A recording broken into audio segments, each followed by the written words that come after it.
Há nomes que não apenas ressoam na história do cinema, mas que eclodem através das décadas como um raio dilacerante no meio da noite. Um deles é, indiscutivelmente, o de Michael Keaton, um homem cujo olhar, afiado como o aço, irradia uma intensidade feroz e o espírito artístico de um verdadeiro guerreiro. Sua mera presença na tela é como uma tempestade cinematográfica que obriga o mundo a prender a respiração. Mas esta não é apenas a crônica de um ícone.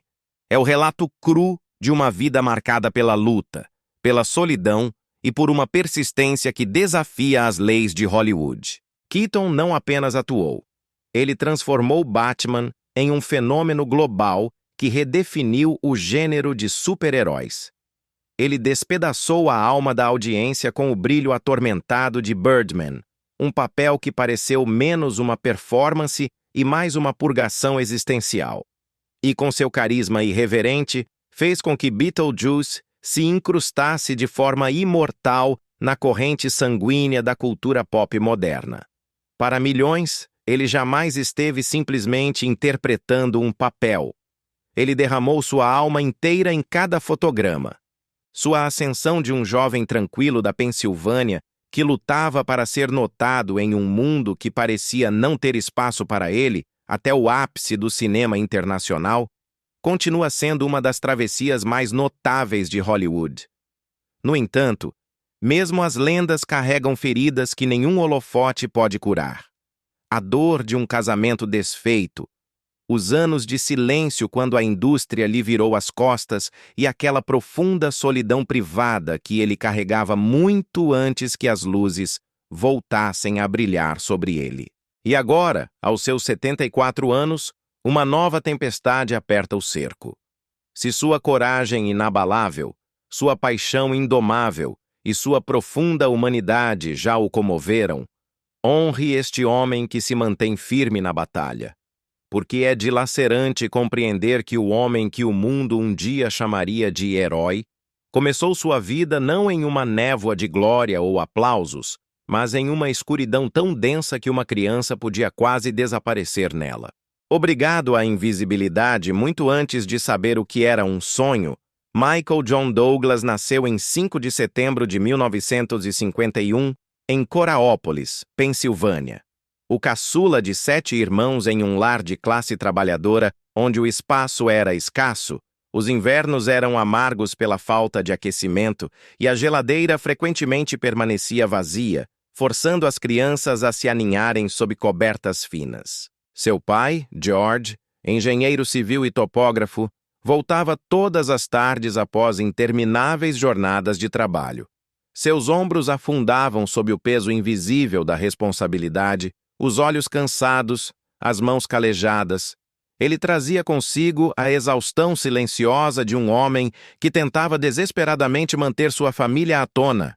Sua mãe, Leona, uma ex-professora, agora dedicada ao lar, equilibrava a severidade com uma ternura esgotada, sua paciência se desfiando diante das demandas de 7 filhos em crescimento, das contas intermináveis e do constante barulho das tarefas domésticas. Michael recordaria mais tarde como a casa podia passar da risada à tempestade em questão de segundos. As discussões se acendiam como isca seca, os ânimos se quebravam e as preocupações se empilhavam mais alto do que o balcão da cozinha. Cada suspiro apressado, cada sussurro áspero, pairava sobre ele como um fardo invisível que atingia cada canto dos quartos frios e superlotados. Aos 6 anos, ele sentiu o quão fácil era desaparecer. Aos 9, soube que o silêncio era mais seguro do que pedir atenção. Aos 12, ele havia se tornado um observador silencioso, lendo cada vislumbre de humor, cada disputa tácita. Ele dominou a frágil arte de saber quando uma piada oportuna podia suavizar o ambiente, ou quando o mutismo era sua única armadura. Pittsburgh, nos anos 50 e 60, era um mundo de aço, fumaça e incerteza constante. Famílias como os Douglas não eram indigentes, mas viviam a um contra-cheque desfiado da verdadeira adversidade, mudando de casa não por escolha, mas por desespero. Frequentemente, terminavam em apartamentos apertados com tinta descascando, paredes finas e sem aquecimento para os invernos rigorosos.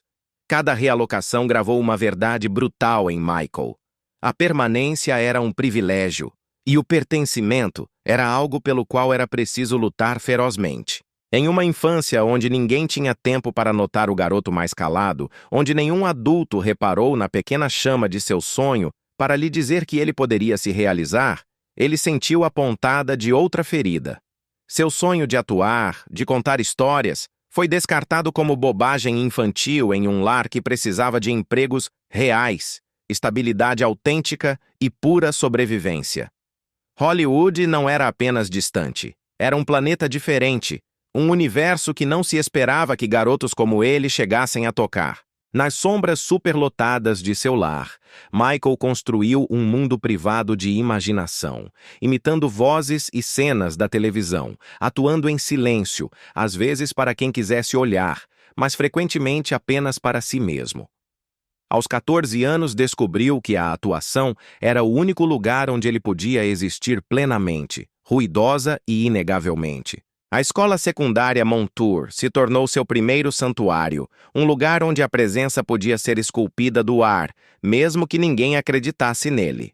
Mais tarde, a Universidade Estadual de Kent aprofundou sua arte, ensinando-lhe que as palavras podiam ser uma armadura, o humor um salva-vidas e a narração uma forma de reivindicar uma identidade do garoto ignorado que ele havia sido. Cada ensaio, cada esquete, cada pequeno triunfo se tornou parte de uma educação secreta que nenhum professor designou e que nenhum pai teve tempo de encorajar. Anos depois, ele confessaria: "Eu não era invisível porque não me amavam. Eu era invisível porque a vida era muito barulhenta para me permitir existir." A invisibilidade, paradoxalmente, havia sido tanto seu refúgio quanto a forja que o transformou em alguém que jamais poderia ser esquecido. O rugido da nova tempestade que paira sobre Keaton é apenas o último capítulo de uma vida onde a arte sempre foi a resposta ao caos. E como já demonstrou inúmeras vezes, este veterano guerreiro do cinema está mais do que pronto para enfrentá-la com a mesma intensidade que nos cativou desde o início. Do caos de quartos superlotados, das dúvidas não expressas e do ruído implacável de um mundo que nunca parou o suficiente para vê-lo, emergiu uma resiliência de aço. Surgiu uma fome feroz por ser reconhecido e uma arte que, um dia, não apenas capturaria a atenção, mas comandaria a imaginação do mundo inteiro. Foi o processo alquímico que transformou um garoto perdido nas sombras em uma das lendas mais extraordinárias de Hollywood. É quase impossível compreender o fogo que um dia definiria Michael Keaton sem retroceder aos anos em que essa chama era apenas uma faísca. Foram anos marcados não pelos aplausos, mas por quartos gélidos, cobertores finos, bolsos vazios e a angústia pungente de um jovem que confrontava o medo de que seus sonhos jamais encontrassem um lugar para viver. Após abandonar a Universidade Estadual de Kent, há apenas 2 anos de iniciar seus estudos de oratória, Keaton se afastou da única estrutura que havia conhecido para mergulhar em uma escuridão para a qual poucos jovens de 20 e poucos anos estão preparados. Ele fechou a porta do dormitório atrás de si com nada mais do que uma mala de roupas, um caderno barato e a crença obstinada de que a vida deveria oferecer algo mais do que o caminho estreito traçado para ele. Sua família, prática, trabalhadora e economicamente justa, o amava, mas não conseguia entendê-lo. Atuar não era um plano, era uma fantasia sussurrada em voz baixa em momentos de quietude. Ele entrou na idade adulta sem mapa, sem rede de segurança e sem placas que apontassem para Hollywood. Em Pittsburgh, a sobrevivência se tornou uma arte implacável. Ele arrastou cabos pesados através de estúdios superaquecidos até o suor picar seus olhos. Puxou plataformas de iluminação sobre pisos lascados e varreu palcos onde outros ensaiavam sob luzes que a ele nunca foi permitido tocar. Foi assistente de produção, roadie, assistente de câmera, papéis projetados para torná-lo útil, mas irremediavelmente invisível. O holofote beijava todos os outros. Ele permanecia como uma sombra atrás da maquinaria, anônimo e não visto. Suas breves aparições no Mister Rogers' Neighborhood, em 1975, lhe deram o mais tênue vislumbre de esperança. Fred Rogers viu bondade, até mesmo promessa nele. Mas a promessa não pagava o aluguel, e aquele brilho frágil desaparecia tão logo as câmeras paravam de rodar. Keaton ficava logo atrás das portas do estúdio, provando o calor do holofote, mas sendo empurrado de volta para a escuridão. Eu sentia que estava sempre do lado de fora. Ele recordaria décadas mais tarde. Perto o suficiente para ver, mas nunca convidado a entrar. Então veio o salto. O salto desesperado, imprudente e necessário. Com pouco dinheiro, sem contatos e sem qualquer garantia, ele se dirigiu a Los Angeles. A cidade, no entanto, mostrou-se hostil, testando-o em cada esquina. As noites eram frias, os quartos menores do que sua esperança. O silêncio após as audições era mais ruidoso do que as cartas de rejeição. O ar invernal se infiltrava por paredes finas. A fome tomava a forma de pão duro e café barato. À noite, ele lia falas em voz alta, passeando por pisos rangentes como uma consciência em tempestade, sussurrando personagens para um mundo que não tinha nenhuma razão para escutá-lo. De dia, perambulava pela Hollywood Boulevard, outro sonhador anônimo devorado pelo neon. À noite, ensaiava até sua voz se desgastar. O stand-up comedy não ofereceu clemência. A risada nunca vinha, apenas um silêncio tão afiado que deixava feridas na alma. Houve noites em que senti que estava gritando em um vazio, ele diria. E o vazio me devolvia o olhar. As salas de casting não eram mais gentis. Muito comum, muito peculiar, não é o galã de Hollywood. Cada audição terminava com ele segurando um currículo amassado por palmas suadas, saindo para uma luz solar que ardia com indiferença impiedosa. No entanto, mesmo em meio a noites frias, quartos solitários, portas fechadas e expectativas esmagadas, algo dentro dele se recusava a morrer. As primeiras faíscas de reconhecimento começaram a aparecer, frágeis, mas inegáveis. Night Shift, 1982, permitiu-lhe se esticar em um papel que insinuava seu timing cômico único. Johnny Dangerously, 1984, revelou um charme peculiar na tela grande. Pequenas aparições televisivas em The Mary Tyler Moore Show e Working Stiffs lhe ensinaram nuances, resiliência e como sobreviver à indiferença. Cada papel fugaz foi uma faísca na escuridão, uma pequena confirmação de que seu fogo podia crescer. Das sombras de Pittsburgh aos palcos esquecidos de Los Angeles, das portas fechadas em sua cara, às noites sussurrando falas no silêncio, uma chama silenciosa perdurou, afiando-se a cada hora invisível. Essa chama, pequena e obstinada, ardeu lenta, dolorosa e implacavelmente, preparando Michael Keaton para uma ascensão que ninguém poderia ter previsto. Uma ascensão que demonstraria que um garoto do nada, de quartos muito superlotados para notá-lo, de ruas muito comuns para imaginá-lo, poderia um dia acender o mundo com uma luz própria. Ao fim, o mundo pôde vê-lo, e ele pôde ver a si mesmo. A fama não era mais um sonho distante, era um fogo rugindo, pronto para forjar uma estrela a partir do garoto que outrora tinha sido invisível. O primeiro grande avanço veio com Mr. Mom, 1983. Um filme que inesperadamente levou seu rosto aos lares dos Estados Unidos e arrecadou mais de 64 milhões deles em bilheteria. As pessoas riam. Os lares o adoravam. Os executivos do estúdio acenavam com aprovação. Mas por trás desses sorrisos se escondia uma dor aguda e pungente. O sucesso de Mr. Mom, 1983, representou um ponto de inflexão, mas com uma amarga ironia. Hollywood havia ditado que Michael Keaton era simplesmente um comediante. Ele não era profundo, não era dramático. Ele não era um homem com sombras atrás dos olhos. A indústria via as piadas, mas não a exaustão que as havia forjado. Eles ouviam a risada, mas não o silêncio que a seguia quando ele voltava para quartos quase vazios à noite. Cada sorriso que ele entregava na tela carregava o peso de incontáveis lutas invisíveis. O sistema o havia enquadrado, ignorando a turbulência interna e a experiência de vida que o haviam transformado em um observador tão agudo. O mundo do cinema se recusava a acreditar que o garoto das comédias leves pudesse abrigar a seriedade de um artista torturado. Mas o destino e um diretor visionário estavam prestes a reescrever seu roteiro. Então chegou Beetlejuice, 1988, e a terra tremeu. Tim Burton olhou para Keaton e não viu um comediante. Viu algo escuro, selvagem, perigoso, uma tempestade enjaulada de instinto e caos que Hollywood tinha se recusado a contemplar. A atuação de Keaton foi bizarra, maníaca e inesquecível. O impacto na indústria foi um golpe direto nas costelas. Igualmente importante, forjou-se um vínculo indestrutível.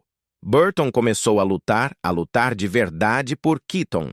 Essa luta se mostraria mais transcendental do que qualquer um poderia imaginar, porque naquele mesmo ano, a decisão de casting mais improvável da história de Hollywood colidiria com o destino de Michael Keaton. Mas antes que o mundo o conhecesse como Batman, ele demonstrou algo mais profundo e humano do que nunca em Clean and Sober, 1988. As risadas, as frases espirituosas, o charme de brincalhão desapareceram. Em seu lugar, ele entrou em cena como uma alma em colapso, um homem se afogando em seu próprio silêncio. Os críticos sussurraram a frase que mudou tudo. Ele pode ser sombrio. Muito sombrio. Essa escuridão era a chave que abriria o casting mais polêmico que a indústria jamais havia visto. Quando a Warner Bros. Anunciou Michael Keaton, 1,75, histórico de papéis cômicos, não o galã clássico, como Batman, o mundo se revoltou. Mais de 50 mil cartas de protesto inundaram o estúdio. As manchetes dispararam por todos os Estados Unidos. Um comediante como Batman, desastre. Como a Warner Bros. Pôde arruinar uma lenda? Os fãs zombaram dele antes que ele proferisse uma única fala. Mesmo dentro da indústria, as vozes se encheram de dúvida. Não é grande o suficiente, não é sério o suficiente, não é Batman. Em meio a essa tempestade, Keaton teve um único aliado inabalável, Tim Burton. Onde outros viam limitações, Burton percebia profundidade, trauma e uma espécie de gravidade ferida perfeita para um Bruce Wayne que carregava a agonia infantil em seus ossos. A filmagem começou e a pressão era sufocante. O traje do morcego pesava quase 25 quilos. O capuz era tão rígido que ele não podia girar o pescoço. Cada respiração era superficial. Cada movimento, dor. As jornadas se estendiam de 12 a 18 horas, e sob o capuz, o suor encharcava seu traje interno, enquanto ele se obrigava a comunicar o tormento de Bruce Wayne, utilizando nada mais do que seus olhos. Houve dias em que ele sentiu que colapsaria, noites em que se perguntou se poderia suportar o peso, não apenas do traje, mas de milhões de expectativas hostis. Mas ele seguiu em frente. E quando Batman, 1989, finalmente chegou aos cinemas, o mundo que antes havia zombado dele ficou em silêncio. Depois se levantou e aplaudiu. Mais de 41 milhões em bilheteria em seu fim de semana de estreia, um dos filmes mais importantes da década. Os críticos revisaram seus julgamentos. Michael Keaton é o melhor Batman já filmado. Ele havia vencido, mas a vitória nunca é gratuita. Por trás do triunfo global, ele estava exausto, vazio, sozinho. A fama o elevou ao céu e o abandonou lá, sem fôlego dentro da mesma escuridão que ele canalizava na tela. Batman Returns, 1992. Aprofundou a mitologia e a atuação de Keaton. Ele estava mais sombrio, mais silencioso, mais ferido, e o público o adorou. Mas a pressão se tornou insuportável. Os executivos do estúdio interferiram. A história se tornou um campo de batalha. Keaton começou a sentir que o Batman na tela já não era o Batman em sua alma. Quando o filme seguinte virou para um espetáculo brilhante e perdeu peso emocional, ele se retirou. Rejeitou milhões. Rejeitou a fama global contínua. Afastou-se do papel que o havia definido. Não porque tivesse falhado, mas porque se recusava a atrair aquilo em que acreditava. O custo foi brutal. Hollywood sussurrou e depois declarou em voz alta. A carreira de Keaton acabou. E assim começou o longo inverno, 15 anos no deserto, onde a capa que ele outrora vestiu se tornou uma sombra sobre seu legado. Batman o havia levado ao cume e depois o empurrou para a beira do precipício. O mundo celebrava a lenda. O homem carregava o peso. Os anos posteriores a Batman não foram dourados. O aplauso que uma vez sacudiu o mundo desvaneceu-se mais rápido do que qualquer um poderia imaginar. Da fama vertiginosa às frias sombras da quase invisibilidade, a vida de Michael Keaton, após Batman Returns, se tornou uma tempestade em câmera lenta. Uma ascensão impressionante foi engolida por uma queda precipitada. Em seu auge, ele cativou a imaginação de uma geração, não apenas como um herói de capa, mas como um homem que injetou humanidade crua no mito. Por um breve e cegante momento, as luzes arderam em branco. O mundo se sentiu pequeno sob seus pés. O aplauso trovejou como uma batida de coração. E por uma batida, ele acreditou que a queda nunca viria. No entanto, sob tudo isso, o garoto de Pittsburgh, moldado por quartos apertados, vozes altas e uma vida de ser passado despercebido, sentiu os tremores da inevitabilidade. O peso de ser um ícone superou o homem. Por trás de cada ovação havia solidão. Por trás de cada capa de revista ocultava-se o sussurro frio da indústria, medindo a rapidez com que podia apagá-lo. O mundo continuava a chamá-lo de Batman. No entanto, no mais profundo de seu ser, ele sentia o ouro se descolando, centímetro por centímetro. Então, a saga de Batman tomou um rumo que ele não podia aceitar. Chegou Batman Forever, 1995, trazendo consigo um novo diretor, Joel Schumacher, cuja visão colidiu violentamente com tudo o que Keaton havia construído. O filme prometia ser brilhante, chamativo, desprovido da escuridão e do tormento sutil que fizeram de Batman sua própria criação. Não era mais seu personagem. Ele tomou uma decisão que poucos podiam entender. Ele se retirou. Rejeitou milhões, rejeitou a fama e se recusou a trair a alma do herói que havia lutado para definir. A decisão foi justa, mas brutal. Hollywood lhe virou as costas, os críticos sussurraram. Os executivos do estúdio murmuraram: difícil, impossível, acabado. Da noite para o dia, o holofote que uma vez o coroou, agora o queimava. O que se seguiu foi o isolamento. 15 longos anos. Os papéis principais desapareceram. Os roteiros que chegavam eram fracos, esquecíveis ou estavam condenados ao fracasso. Filmes como Jack Frost, 1998, se afogaram e afundaram sem deixar vestígios. Uma nova geração cresceu com rostos novos, inconsciente de que ele tinha sido outrora um dos homens mais reconhecíveis do mundo. Caminhando pelos estúdios, que outrora estavam repletos de sua imagem e agora cobertos com cartazes de estrelas mais jovens, ninguém levantava a vista. Os assistentes lhe entregavam pranchetas sem notar o homem que havia carregado uma franquia de bilhões de dólares. Alguns dias ele deslizava por Hollywood como um fantasma, metade lembrado, metade ignorado, completamente sozinho. E a dor mais cruel não era o fracasso. Era recordar o aplauso estrondoso que havia existido antes. Uma coisa é sonhar com a grandeza e nunca alcançá-la. Outra, muito distinta, é tocar o sol e depois desvanecer-se em fumaça. A solidão de um antigo gigante instalou-se em seus ossos.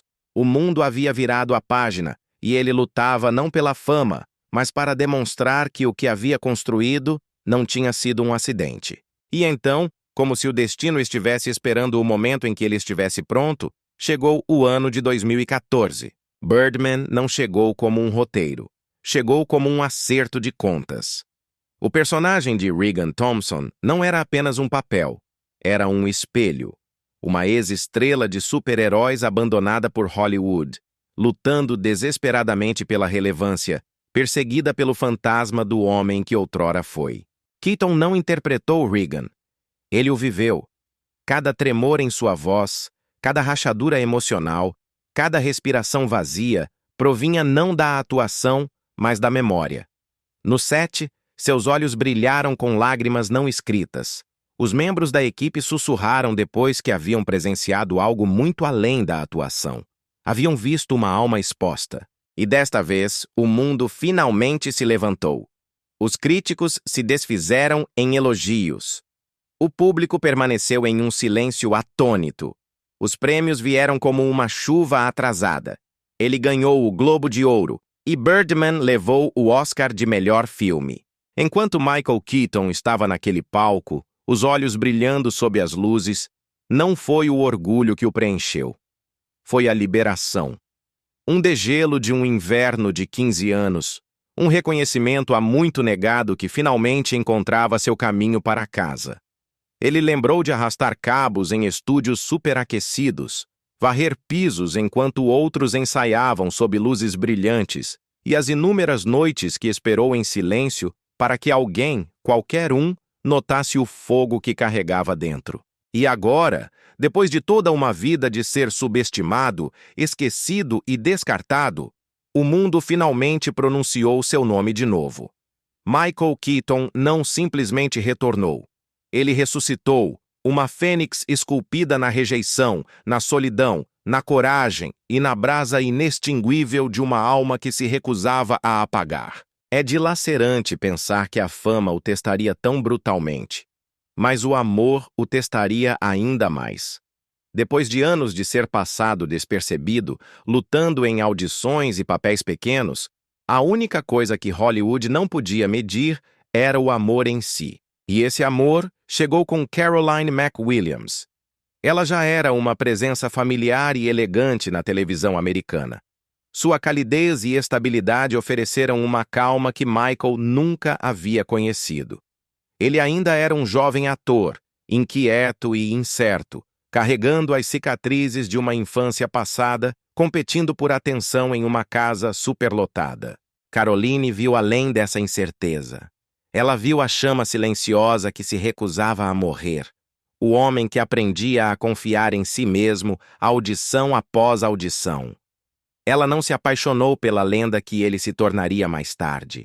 Ela se apaixonou pelo homem que ainda estava se reconstruindo. E nela, ele encontrou um espelho para sua própria fragilidade. Sua conexão começou suavemente.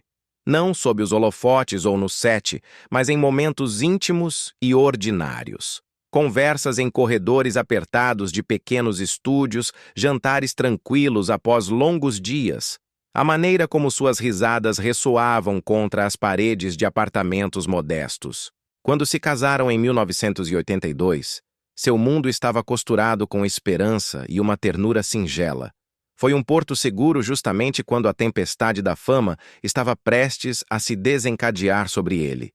Uma lembrança constante de que, além da capa e das luzes, existia um coração que batia por algo real. Em meio a quartos apertados cheios do aroma de café e torradas, com roteiros espalhados sobre as mesas, Michael Keaton e Caroline McWilliams construíram seu universo. Nessas noites compartilhadas, sussurravam sonhos que só lhes pertenciam. Em 1983, com o nascimento de seu filho, Sean Douglas, seu amor se aprofundou até se tornar uma âncora sagrada, uma promessa tácita de que, por mais imprevisível que fosse a vida, sua família continuaria sendo uma fortaleza contra as tempestades do mundo. Michael assumiu a paternidade como sua missão principal e frequentemente declarou: "Ser pai de Sean é a melhor coisa que já fiz." O cuidado gentil e constante de Caroline transformou o lar em um santuário, um lugar onde o ruído do mundo exterior, as fofocas, os prazos, O brilho iminente de Hollywood não podia alcançá-los. Sua vida juntos se construiu não sobre o glamour, mas sobre a devoção. Refeições compartilhadas em horários estranhos, encorajamentos sussurrados durante longas noites, sacrifícios invisíveis para qualquer um, exceto para eles. A fama era uma sombra distante. A calidez, a presença e o suave conforto do amor eram tudo o que importava. Durante vários anos dourados, essa promessa se manteve. A tranquila sabedoria e bondade de Caroline criaram um ritmo em seus dias que os manteve unidos mesmo quando o mundo começou a exigir mais do que qualquer um podia dar.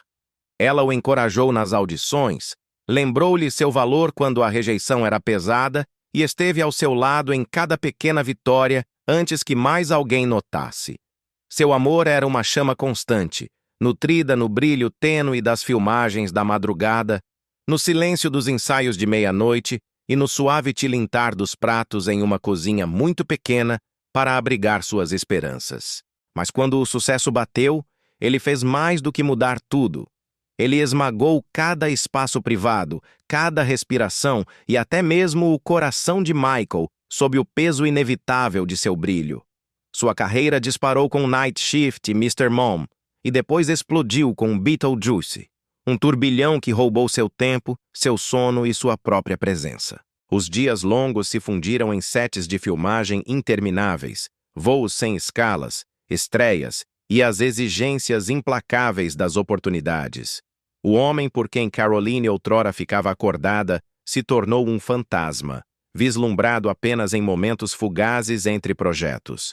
Eles continuaram tentando. Continuavam amando-se.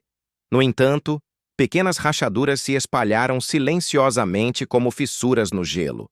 Jantares perdidos, telefonemas interrompidos, gestos ternos engolidos pela exaustão. A ausência substituiu a intimidade. A fadiga substituiu a calidez. Michael suportou o peso esmagador da ambição. Caroline carregou o pesado fardo do lar sozinha. Entre as filmagens longas, as cadeiras vazias no jantar e as lágrimas silenciosas que nenhum dos dois ousava reconhecer, eles começaram a se perder, não por traição, mas pelo ritmo implacável da vida. Uma distância invisível, mas impossível de ser superada. A vida se moveu mais rápido do que o amor pôde acompanhar, deixando-os encalhados em mundos paralelos, tão perto, mas completamente separados. Michael refletiu mais tarde. Não terminamos porque paramos de nos importar. Terminamos porque a vida se moveu mais rápido do que o amor pôde acompanhar. E essa foi a tragédia. Eles ainda se queriam, ainda se amavam, mas não puderam escapar do vazio que se alargava e os separava. Um silêncio mais pesado do que os aplausos. Uma solidão que nem mesmo o sucesso podia preencher. Sua separação começou silenciosamente no final da década de 1980, após 8 anos de casamento. Não houve brigas ou escândalos, apenas duas pessoas de luto por um vínculo que já não podiam sustentar, movendo-se com cautela através da crescente distância, enquanto se esforçavam para proteger seu filho das rachaduras que eles próprios não podiam consertar. Por volta de 1990, o divórcio foi oficialmente finalizado. No entanto, eles continuaram compartilhando a custódia de Sean com respeito e humanidade. Caroline nunca falou mal de Michael. Ele nunca deixou de honrá-la. Continuaram sendo uma família através de seu filho, mas seu amor havia se transformado em uma forma tranquila e frágil, medida por lembranças, esforço e a devoção por dar ao filho o que já não podiam preservar para si mesmos. Quando Caroline faleceu em 2010, devido a um mieloma múltiplo, a dor atingiu Michael com uma força que pareceu quase física. Uma agonia oca e esmagadora que nenhum aplauso, nenhum prêmio, nenhuma ovação de pé jamais poderia preencher. Não foi a dor ruidosa e fugaz que o mundo esperava. Foi um tormento silencioso e implacável que se instalou profundamente em seu peito, aninhando-se em seus ossos, recusando-se a afrouxar seu aperto. Um lembrete cruel de que a primeira pessoa que realmente o havia visto, que havia acreditado nele quando o mundo ainda duvidava, que havia estabilizado suas mãos trêmulas em apartamentos frios e escuros, se fora para sempre. Ela havia mantido unidos os capítulos frágeis de sua vida, embalou o coração compartilhado de seu filho, sussurrou coragem na escuridão e o fez se sentir visto de maneiras que mais ninguém poderia. Nos dias após sua morte, Michael se tornou um fantasma em sua própria casa, parando nas fotografias, traçando o sorriso dela com dedos trêmulos, atormentado pelas noites em que ela ficou acordada, ajudando-o a ensaiar falas, pelas manhãs em que ela lhe disse que ele era capaz antes de qualquer outra pessoa. Ele disse uma vez: "Ela me conheceu antes de tudo isso. Ela me conheceu antes de eu me conhecer." E nessa confissão residia uma dor tão pura que podia dilacerar a alma. O vazio impossível e aberto de perder alguém que havia sido testemunha de cada medo, cada sonho cru, cada centímetro imperfeito de seu ser. Uma perda tão absoluta que nem a fama, nem os aplausos, nem palco algum poderiam jamais suavizá-la. Seu amor não terminou com o divórcio. Transformou-se, vivendo em Shan, em memórias sagradas demais para serem expressas, na presença persistente da mulher que amou o homem antes da máscara, antes do herói. Antes que Hollywood exigisse fragmentos dele que ele nunca teve a intenção de entregar. Dentro desse eco reside uma verdade tão terna quanto devastadora. Há amores que não falham. Eles simplesmente superam o mundo que outrora os continha. E às vezes, a angústia mais cruel não é o fim do amor em si, mas sobreviver o suficiente para chorar a pessoa que moldou o cerne, mesmo do que se tornou.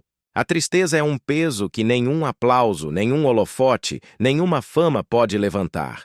E para Michael Keaton, tocou cada canto de sua vida. O eco oco dos aplausos nos saguões vazios dos hotéis, as manhãs silenciosas que se sentiam pesadas e os triunfos que não podiam preencher o vazio em seu peito. Aos 38 anos, após o sucesso vertiginoso de Batman e Beetlejuice, ele carregava uma solidão que nenhuma câmera podia capturar. Então chegou Courtney Cox, de 25 anos, não como uma salvadora, mas como uma presença que lhe exigia voltar a sentir. Seu primeiro encontro em 1989, organizado por um amigo em comum, se estendeu por horas de risadas. Silêncios densos com histórias não ditas e sonhos compartilhados frágeis. Ela vislumbrou as sombras de seu passado. Ele viu a coragem silenciosa em seu olhar. Foi um amor que não exigiu nada além de presença. Prosperou graças à empatia, à paciência e à bravura de revelar as cicatrizes. Os dias ordinários se tornaram extraordinários em pequenos momentos reais. Passear juntos, compartilhar risadas e sentar em cafés, desfrutando da companhia mútua. O presente de Keaton de um fogão de 6 bocas se tornou mais do que um objeto. Foi um gesto de calidez em um mundo frequentemente frio demais. No entanto, mesmo nestes momentos simples, a tensão persistia. Suas carreiras os separavam. O escrutínio público era implacável, e o desafio de 2 espíritos independentes aprendendo a coexistir lhes lembrava que o amor sozinho não podia protegê-los das pressões da vida. Ainda assim, eles se agarraram ao que puderam, sabendo que mesmo os pequenos gestos de cuidado, as risadas breves e as seguranças sussurradas eram salva-vidas em meio à incerteza. Em 1995, quase 6 anos após seu primeiro encontro, chegou o inevitável. Sua separação foi silenciosa, quase invisível para o mundo exterior, mas sísmica dentro de seus corações. Não houve culpa, nem escândalo. Apenas a clareza insuportável de que o amor, por mais luminoso que fosse, não podia salvar todas as divisões. A despedida perdurou em gestos. Uma mão roçando sob um guarda-chuva encharcado pela chuva, um olhar sustentado por tempo demais, um sorriso que se apagava deixando ecos ocos. Cada um levou consigo lembranças que brilhavam como brasas. Michael valorizou a curva de seus lábios em risadas suaves. Courtney, o brilho em seus olhos quando ele permitia um momento de alegria sem guarda. Mesmo no adeus, perdurou a gratidão por terem sido verdadeiramente vistos, compreendidos e apreciados, perfurando anos de solidão tranquila. Seu amor se tornou um testemunho de coragem, de reabrir um coração marcado pela perda, de abraçar a vulnerabilidade e de saber que o amor não é posse, mas uma luz radiante que perdura. A história de Michael e Courtney, breve, mas infinita, é um eco luminoso do que significa amar, resistir e levantar-se das sombras mais profundas da angústia. Cada olhar e risada é um fotograma cinematográfico de coragem, empatia e uma vulnerabilidade inquietantemente transformadora. Mesmo em sua brevidade, este amor deixa uma marca tão duradoura quanto qualquer papel interpretado, qualquer aplauso ganho. Ensina que os corações fraturados pela vida ainda podem abraçar a conexão. Que a coragem reside não apenas no triunfo, mas na vontade de abrir-se de novo, de confiar, de sentir, de amar sem garantias. E embora o tempo os tenha separado, o eco do que compartilharam continua a iluminar. Um lembrete inquietante de que mesmo o amor transitório, abordado com valentia e empatia, se torna imortal na memória e no coração. Muito antes que o aplauso de Hollywood pudesse iluminar seu nome, antes que qualquer holofote pudesse dissimular as sombras em seu coração, Michael Keaton enfrentou uma perda que se gravaria nos ossos mesmos de seu ser. A morte de seu pai, George Douglas.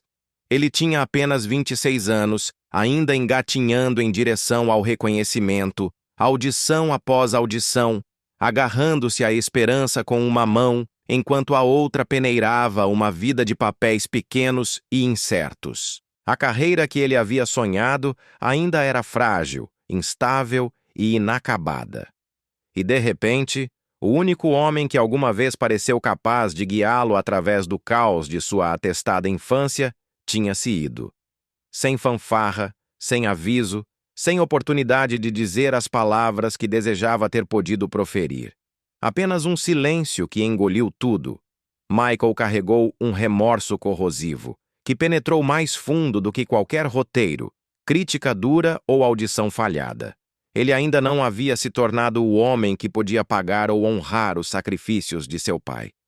O sucesso que tanto ansiava chegou tarde demais. Jamais teve a oportunidade de demonstrar a George que o filho que passava noites sem dormir praticando falas, tremendo de dúvidas, estava se tornando o homem que ansiava ser.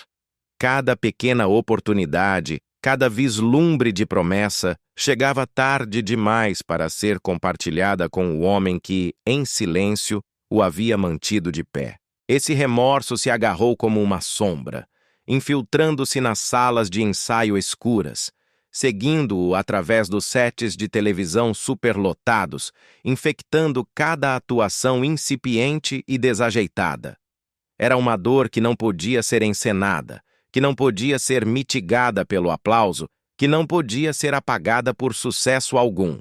Uma agonia oca, implacável, um tormento privado que nada podia preencher jamais. A pena permanecia em silêncio nos quartos vazios e nos ensaios noturnos, impulsionando sua necessidade de provar-se a um pai que sempre parecia estar fora de seu alcance. Michael lembrava dos fragmentos inquietantes, o cheiro do cachimbo de George, o rangido das escadas, um elogio fugaz que agora tinha se ido para sempre. Lhe recordavam não apenas a perda, mas o que nunca poderia ser devolvido, a guia, a presença e o orgulho de um pai. Essa pontada alimentou cada atuação. A energia inquieta, a frágil insegurança, o constante anseio por reconhecimento. A ausência de seu pai foi ao mesmo tempo um fardo e um fogo, aprofundando cada risada, cada lágrima e acendendo suas interpretações com uma autenticidade crua e inquietante. Mesmo quando Night Shift e Mr. Mom ofereceram pequenas vitórias, mesmo quando Beetlejuice começou a gravar seu nome na memória de Hollywood, a ausência de George persistia, uma dor silenciosa sob cada sucesso.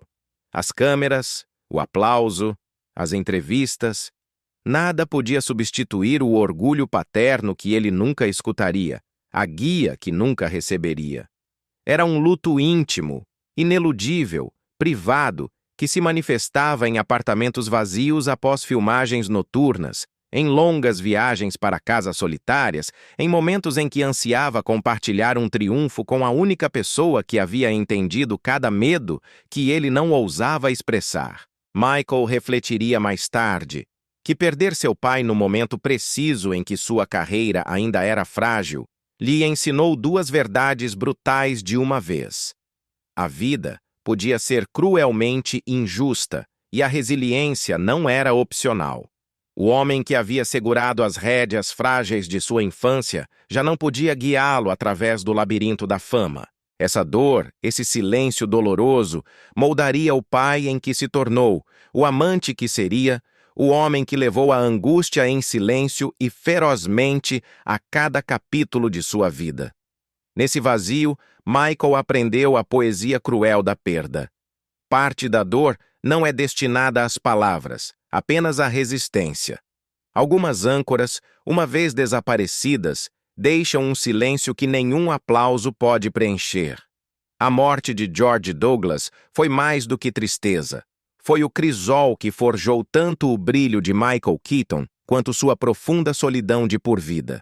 Não começou com o caos ou o ruído, mas com um silêncio que esvaziou um homem por dentro. Em 2002, com a idade de 51 anos, quando Michael Keaton deveria ter alcançado um momento na vida em que o peso da luta começava a se aliviar, onde o garoto do superlotado lar da Pensilvânia podia respirar e dizer: "Minha mãe ficou tempo suficiente para me ver me tornar o homem que ela criou." O destino lhe deu um revés devastador. Sua mãe, Leona, havia falecido. A morte de um pai pode quebrar um jovem, mas a morte de uma mãe o desmorona por completo. Ela era o último fio vivo que o conectava com a versão de Michael que o mundo nunca havia visto. O garoto tranquilo, sentado à mesa da cozinha, desenhando enquanto seus 7 irmãos giravam ao seu redor. Ela era o escudo entre o caos de um lar de classe trabalhadora e os sonhos frágeis de um filho que ainda tentava encontrar sua voz. Ela o conheceu antes da fama, antes do dinheiro, antes que o mundo decidisse que ele valia a pena ser observado. E agora ela tinha se ido, levando consigo a última testemunha de um capítulo que nem mesmo Hollywood poderia recriar. A perda de Leona cortou sua âncora final com o garoto invisível, obrigando o ícone a confrontar sua própria história sem o consolo de quem a conhecia melhor. Michael lembrava das pequenas coisas. O cheiro das refeições caseiras cozinhando lentamente no fogão. O suave clique das agulhas de tricô. Os passos pacientes de uma mãe que carregava uma família de 9 sem pedir reconhecimento. Quando recebeu o telefonema de que ela tinha se ido, Leona, ele não pensou em capas de revista, tapetes vermelhos ou aplausos. Ele lembrou de ser um adolescente tentando não ocupar muito espaço em uma casa que estava lotada. Ele lembrou dos sapatos que ela lustrava. A mão suave que ela pousava em seu ombro quando ele duvidava. Quando falhava. Quando se sentia invisível. E agora, nunca mais voltaria a sentir essa mão. Sua ausência foi devastadora. O mundo não parou. A filmagem continuou. As entrevistas continuaram. As câmeras continuaram a rodar, mas algo se apagou em seu interior.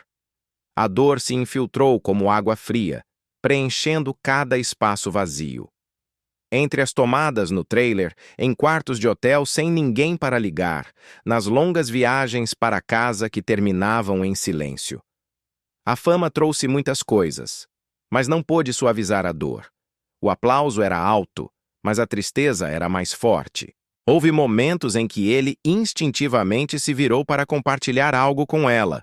Um novo papel, uma boa notícia, até mesmo uma pequena história de seu dia, apenas para se dar conta de que não restava nenhum número para discar, nenhuma voz esperando do outro lado. A tragédia não foi apenas perdê-la, mas perdê-la no momento em que ele finalmente havia se tornado o homem que ela sempre acreditou que ele poderia ser.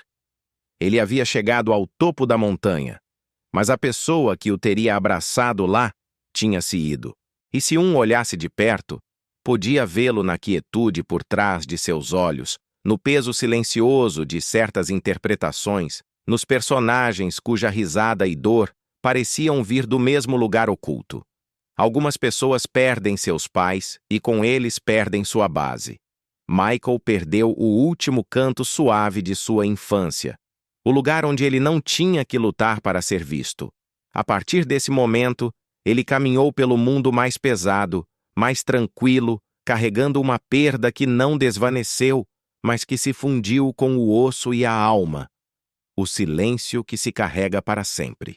A morte de Leona Keaton não foi apenas outro momento triste. Foi o instante em que o garoto pequeno dentro do homem famoso finalmente ficou sem lar para onde retornar. Perder sua mãe não apenas quebrou o coração de Michael Keaton. Silenciosamente reorganizou a arquitetura de seu mundo interior. Os quartos que outrora foram quentes agora se sentiam mais frios, mais silenciosos, muito grandes para que um único homem se mantivesse de pé sem tremer. Sua ausência se instalou nele como um inverno permanente, um arrepio que podia ser vestido, mas nunca derretido. No entanto, a dor raramente chega sozinha. Ela gira, espera, retorna, sussurrando a mesma pergunta dolorosa. Quanto mais você pode suportar? A próxima resposta chegou com um nome que o mundo celebrava, mas que Keaton conhecia de uma maneira que só outro soldado de infantaria do palco podia entender. Robin Williams. Seu vínculo não começou sob luzes brilhantes ou festas da indústria. Começou anos antes nas mesmas trincheiras onde ninguém se importava com quem eles eram. Eles estiveram nos mesmos corredores superlotados de pequenos e esquecidos clubes de comédia, esperando seus 5 ou 10 minutos no palco, agarrando-se a piadas que esperavam que funcionassem.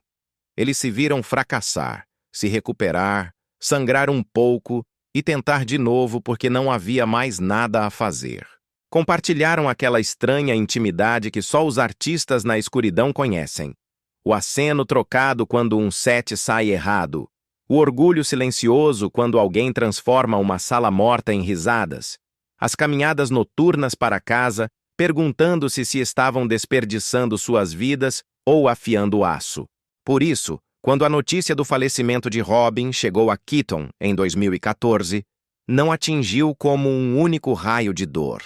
Foi um lento colapso interno, do tipo que rouba o fôlego primeiro e só permite as lágrimas depois. Para o mundo, Robin era um fenômeno, um homem que podia fazer um planeta rir. Para Keaton, era a prova viva de que alguém que havia começado nas mesmas salas bruxuleantes, os mesmos palcos baratos, o mesmo anonimato sem glamour, podia transformar essa luta em algo que iluminava o céu. Por isso, a perda penetrou mais fundo do que qualquer manchete poderia medir. Quando os entrevistadores mencionavam o nome de Robin mais tarde, Keaton não apenas fazia uma pausa. Parecia entrar em um quarto que só ele podia ver. Um quarto onde o chão estava pegajoso. A multidão era incerta e 2 jovens ainda se esforçavam por sua primeira chance. Ele inalava, prendia a respiração e falava em voz baixa, como um homem que manipula algo precioso demais para deixar cair. Seus amigos dizem que ele carregou essa dor como alguns homens carregam uma carta antiga, dobrada pequena, perto do coração, nunca mostrada, mas desgastada pelas dobras de ser reaberta, repetidamente em particular.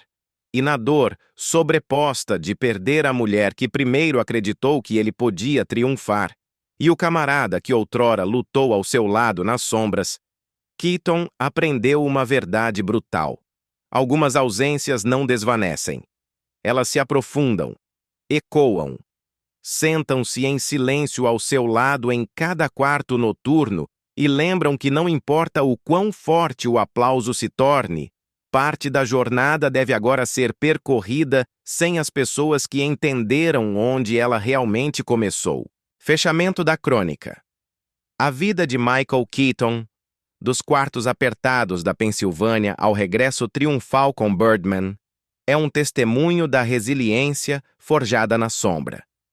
Ele é um homem que aprendeu a transformar a dor privada, o remorso do filho, o silêncio do viúvo, o luto do companheiro, em uma atuação de autenticidade ineludível. Seu brilho não reside apenas no que ele alcançou na tela, mas no que suportou na escuridão. Ele é, e sempre será, o guerreiro que se recusou a ser invisível. Agora, aos seus 74 anos, Michael Keaton se encontra em um capítulo da vida que já não vibra ao ritmo do aplauso da multidão nem da ambição de uma carreira, mas a uma paz tranquila e duramente ganha.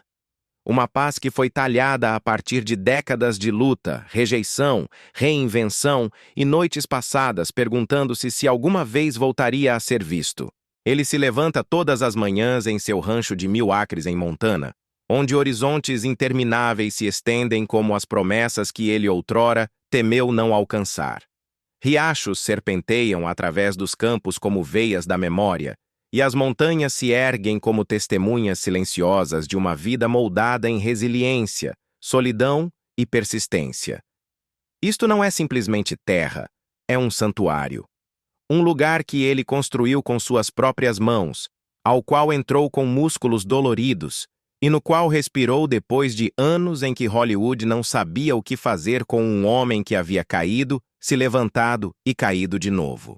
Seu patrimônio líquido estimado perto dos 50 milhões de dólares é mais do que um número. É o eco de um garoto de um lar de classe trabalhadora da Pensilvânia que ascendeu através da escuridão, da humilhação e da brutal imprevisibilidade de uma indústria que frequentemente descarta aqueles que outrora aplaudiu.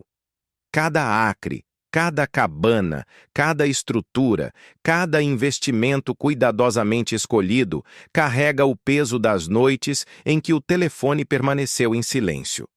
Quando as audições falharam, quando ele ficou em estúdios vazios vendo o mundo seguir sem ele. Por isso sua fortuna se sente diferente.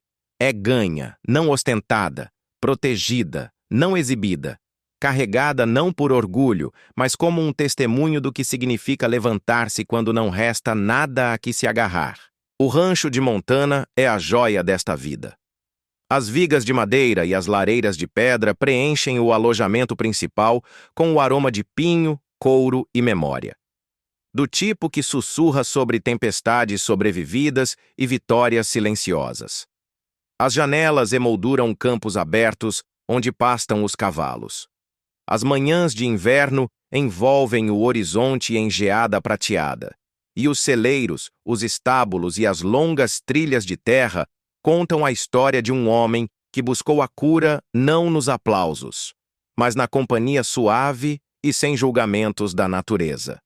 Aqui ele vive com simplicidade, cozinhando suas próprias refeições, cuidando da terra com uma paciência aperfeiçoada durante décadas de espera por um mundo que não respondia.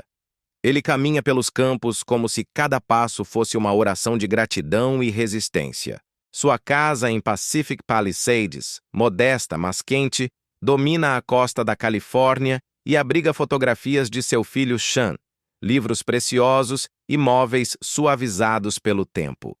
Ao contrário das extravagantes mansões de Hollywood, é um porto, um lugar onde ele lê roteiros, se reúne com diretores ou escuta o oceano e lembra dos anos em que o silêncio era sua única companhia.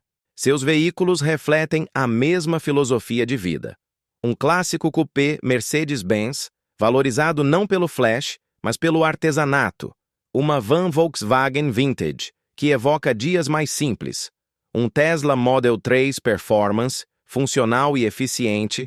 Um Rolls-Royce Silver Wraith, um aceno à engenharia atemporal, e alguns outros carros clássicos cuidadosamente conservados. Cada um marco de trabalho duro e sobrevivência. Não há iates, jatos privados ou relógios destinados a anunciar riqueza. Suas verdadeiras riquezas residem na terra, no silêncio, na liberdade e na tranquila dignidade de uma vida resistida. A família continua sendo sua âncora. Sean, seu filho, é a maior alegria de Michael. Um testemunho vivo dos sacrifícios feitos, dos papéis rejeitados e dos anos dedicados a escolher a presença sobre a carreira. Seu neto ilumina agora quartos que outrora foram sombreados pela ausência, oferecendo um laço com o mundo que ele outrora temeu que o tivesse deixado para trás. Michael Keaton nunca se casou novamente e raramente fala de seus relacionamentos privados. No entanto, sua devoção por seus entes queridos é evidente em cada gesto gentil. Sua saúde tem sido preservada graças ao trabalho, à terra e à simplicidade. Ele está magro, ativo, forte, com o cabelo prateado, emoldurando um rosto sulcado de sabedoria e temperado pelo conhecimento silencioso de que a sobrevivência tem sua própria beleza. O ar fresco de Montana, o trabalho diário e a distância do caos o têm mantido íntegro. E apesar da calma, os fantasmas persistem. A perda de seus pais, o falecimento de Caroline, os longos anos em que o telefone de Hollywood não tocava. Essas memórias não o atormentam, elas o aprofundam. Elas dão ao seu olhar uma gravidade que prêmio algum poderia conceder. Uma seriedade nascida das tempestades enfrentadas em solidão e dos triunfos reclamados em silêncio. Mesmo agora, quando ele entra no set para papéis seletivos como Beetlejuice ou dirige Knox Goes Away, ele o faz em seus próprios termos, definido não por Hollywood, mas pela vida que ele reconstruiu minuciosamente. Seus esforços filantrópicos refletem este enfoque deliberado, apoiando discretamente a preservação ambiental, a proteção da vida selvagem e as iniciativas educacionais, assegurando que sua riqueza deixe um impacto duradouro onde mais importa: a terra, o mundo e o legado que seu neto herdará. Michael Keaton é a prova de que o espírito humano pode levantar-se 2 ou 3 vezes da rejeição e da solidão. A grandeza não se mede pelos aplausos, pela riqueza ou pela fama, mas pela profundidade, resiliência e a coragem de seguir em frente quando o mundo vira as costas. Sua história não é apenas um retorno, é um renascimento eterno. Conclusão: a épica vida de Michael Keaton nos ensina que o verdadeiro herói é o homem que sobrevive à sua própria história. Um homem que, no final, encontrou seu maior palco nas vastas e silenciosas paisagens de Montana. A vida de Michael Keaton é uma lição magistral de resistência, esperança e dignidade silenciosa. Talvez seu verdadeiro legado não resida na fama, na fortuna ou nos galardões, mas na coragem inabalável de um homem que continua avançando. Ele nos demonstrou que o sucesso frequentemente chega em voz baixa, que o amor perdura mesmo através da perda, que a família continua viva nas decisões que tomamos e que a idade, por mais espinhosa que seja, pode brilhar com uma dignidade serena. Ao refletir sobre esta vida extraordinária, sua história nos recorda nossa própria resiliência, as vitórias que alcançamos, os desafios que superamos e o amor que carregamos mesmo quando o mundo se cala.